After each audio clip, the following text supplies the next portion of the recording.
राजस्थान की राजनीति में महिलाओं की बल्ले बल्ले। गुरुवार का दिन भारतीय राजनीति में महिलाओं के लिए एक महत्वपूर्ण रहा।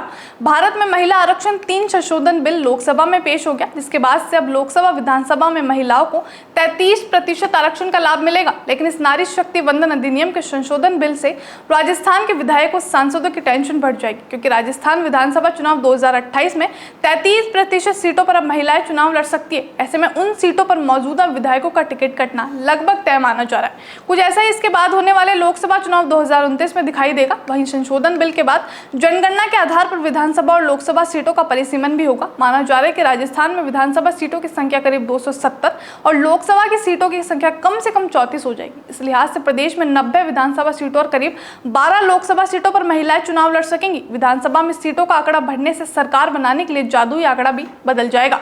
वर्तमान में राजस्थान में 200 विधानसभा सीटों में से किसी भी पार्टी को सरकार बनानी है तो बहुमत का आंकड़ा 101 छूना जरूरी है।